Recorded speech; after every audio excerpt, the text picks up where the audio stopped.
What is good, everybody? Welcome back to another episode brought to you by the League FFB. Today, we're going to be talking about 5 players in Dynasty Fantasy Football leagues that I think are currently overvalued in Dynasty trade markets. I think you can move most of these players for a decent bag and probably get a little bit of value thrown in on top, especially if we're talking about some tear downs. And I'll give you guys some tear down options here in today's video. So with that being said, I don't want to waste too much time. Like I said, 5 players to talk about in today's video. So let's just hop into it and let's start talking about our first guy.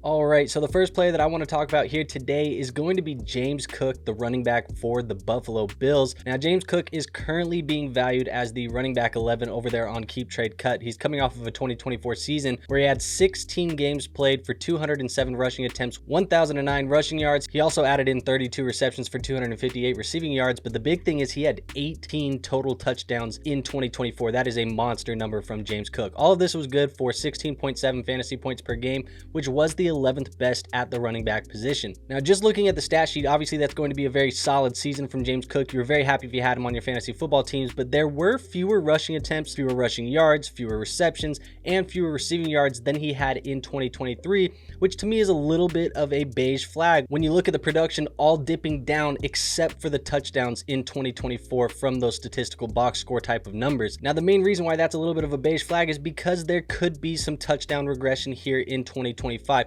Like I said, 18 touchdowns from him. That was tied for the second best in the NFL, only behind Jahmyr Gibbs. And I don't think that James Cook is the level of running back that Jahmyr Gibbs is. Even Jahmyr Gibbs could have some touchdown regression. Those are not sticky stats. The other thing is that this was a split backfield still in 2024, despite him seeing all of those touchdowns. He only saw 49.2% of the snaps in 2024, less than 50% of his own team's snaps, and that was 35th best in the NFL. And I'm a little bit worried that the Buffalo Bills could be looking to add some additional competition in the NFL draft in a talented rookie running back class, because there are going to be some tricky contract negotiations that they've had with James Cook already starting. He's been on Instagram Live, he's been talking to the media, he's been saying how he wants to get $15 million per year or more, and he wants to be one of the highest paid running backs in the NFL. Now, Brandon Beane said the other day that they were kind of stalling the negotiations. He said, "We tried it, it didn't work. Right now, we're kind of good with the extensions that we've already given. We'll revisit that at a later date." So I think that's just another thing that kind of muddies the waters for James Cook and could lead the Buffalo Bills to looking at running back help in the NFL draft. Now, if you want to tear down from James Cook, which is probably something that I would be doing right now, like I said, he's being valued as the running back 11,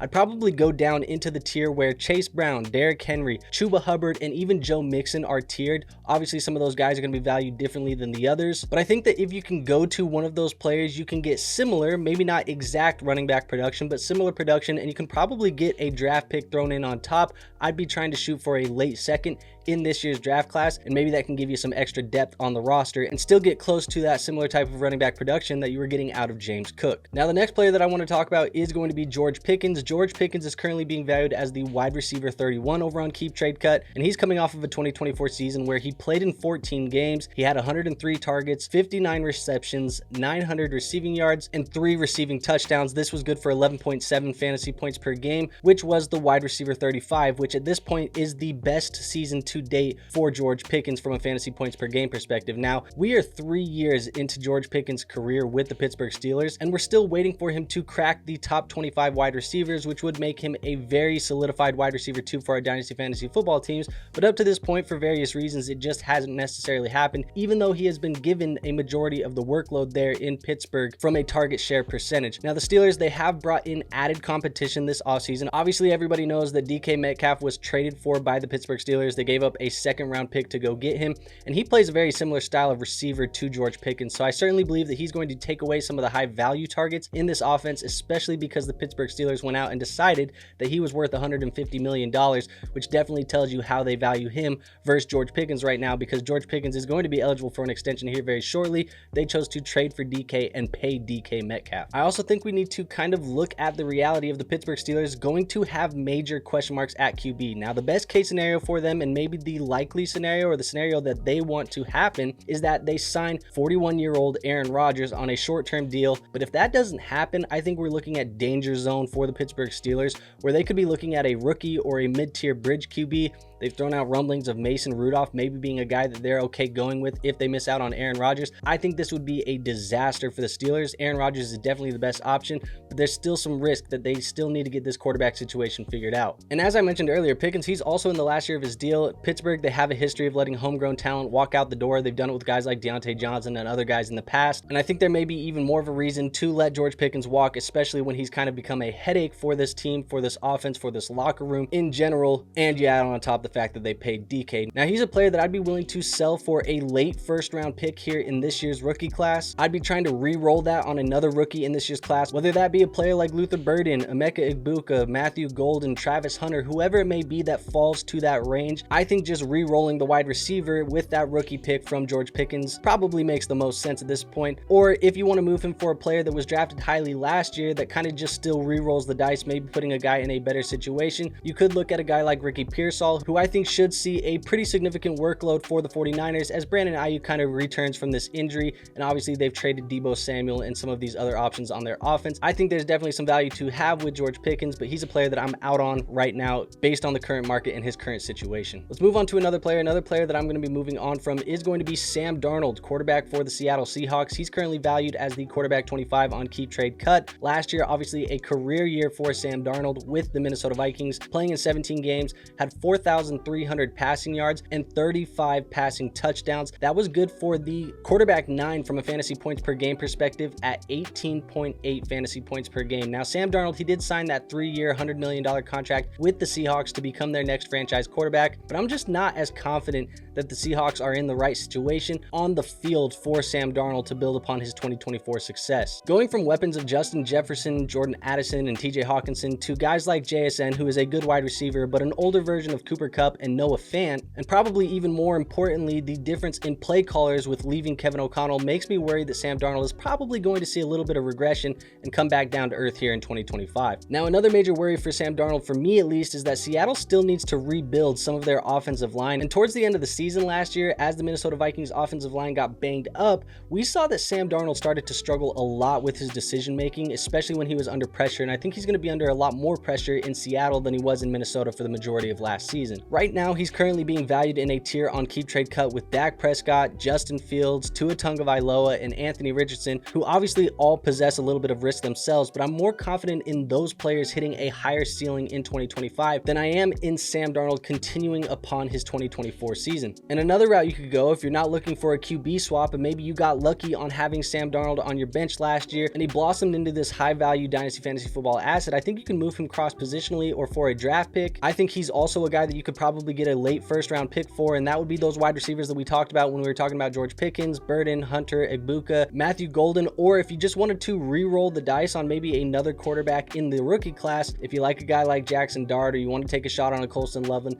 there's so many different options. But I think right now for me, Sam Darnold is a player that I definitely think is going to see some regression in 2025, so I'm willing to capitalize right now, even if it doesn't feel like you're selling him super high at the moment. Let's move on to the next guy. I'm going to go to the running back position, and we're going to stay in Pittsburgh like we were earlier. I'm talking Jaylen Warren for the Pittsburgh Steelers. He's currently valued as the running back 32 over on Keep Trade Cut. He played in 15 games last year, ran for 120 attempts for 500 yards. He also had 38 receptions for 310 receiving yards and 1 total touchdown. Now, this was good for 8.3 fantasy points per game, which was good for the running back 39 from a points per game perspective. And Jaylen Warren was a dynasty darling not too long ago. People started to get fed up with Najee Harris, and many people even felt like Warren could become the 1A in the Steelers backfield. Well, now with Najee Harris leaving in free agency and Jaylen Warren receiving that second round tender as a restricted free agent to return to Pittsburgh, I think there's still going to be some people out there that definitely believe in Jaylen Warren once again. Now, the problem is Jaylen Warren to me should probably be valued as a high-end backup, maybe a complimentary back in a backfield, and should not be valued as the 1A or the starter.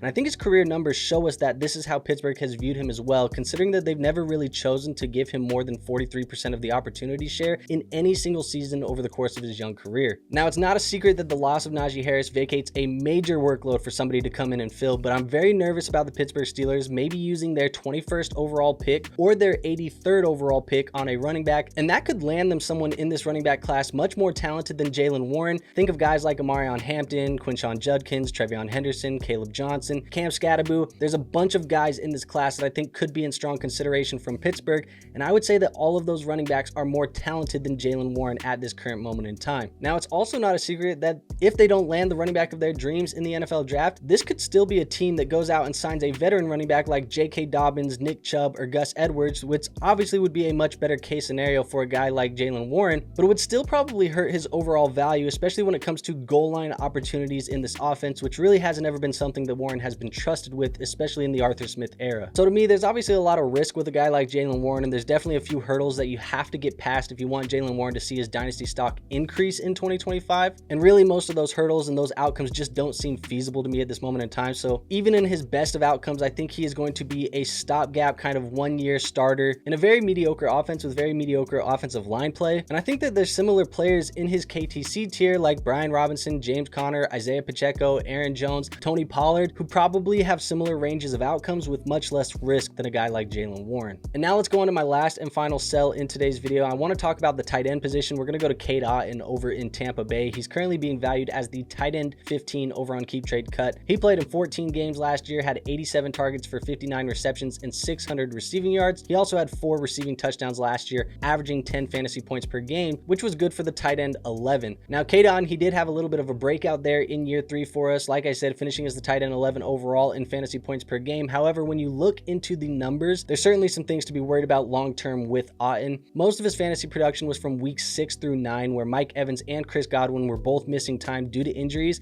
and Otton was the #1 option at this point, and he scored 5 touchdowns in that 4-game span. Now, the issue is, over the course of the season, Otton was oftentimes the #3 option in the receiving game behind the mix of Mike Evans and Godwin, and then even late season breakout in Jalen McMillan. And unfortunately for Otton, the Bucs have decided to bring back Chris Godwin on a 3-year, $66 million deal. And like I said, Jalen McMillan saw a late season breakout, as well as rookie running back Bucky Irving, which makes me think that at best, Cade Otton is going to be going into the 2025 season as Tampa Bay's 5th best offensive weapon, which just isn't going to be valuable for you in Dynasty Fantasy Football League, especially considering that we should be targeting tight ends that can be a top 2 receiving option on their offense. Right now on Keep Trade Cut in tight end premium formats, just a half-point premium at that. There's a few tight ends ranked below him like Jake Ferguson, Brenton Strange, JT Sanders, Theo Johnson, and even Dalton Schultz that I think have better chances at seeing top 2, top 3 type of receiving option workloads and can give you similar tight end production in 2025 at a down-tiered cost where you can maybe get something thrown in on top. So depending on who you choose to down-tier to, I think you can maybe look at a early 3rd, late 2nd round pick, depending on who that is, and just get an extra dart throw to make a pick at a rookie this year. Or if you want to just move him cross-positionally and get out of that tight end position in Cade Otton, because maybe you have some other tight ends on the roster that you're just more comfortable with at this time, I think you could maybe try and move him for a veteran running back like Brian Robinson Jr., Travis Etienne, James Conner, maybe somebody that's a little bit older that people are trying to get off of, because there is uncertainty at that veteran running back spot with this good rookie running back class. And even though those guys might have a little bit of risk, I do think that they have a better chance at becoming an impact player in your lineups this year than a guy like Cade Otton would. All right, so there you have it, folks. That is 5 players that I'm currently trying to down tier off of or sell here in the Dynasty trade market right now at this point in time before the NFL draft. If you guys did enjoy today's video, make sure you go hit that like button. It is the best free way to show this channel some support. And also, while you're down there, make sure you hit the subscribe button. Trying to get to 5,000 subscribers by the NFL draft. It's going to be a grind, but I'm still shooting for that goal. It's a stretch goal. Hopefully we can hit it. So if you aren't subscribed, go hit that button for us. And last but not least, make sure you go join our Discord. We do have a free Discord linked in the description, helping you guys with your Dynasty Fantasy Football teams 24/7, 365. So if you're not in there, make sure you go join that. It is free to join. Like I said, no risk in doing that. With all that out of the way, I have nothing else for you today. We will see you on our next episode. But until then, peace out.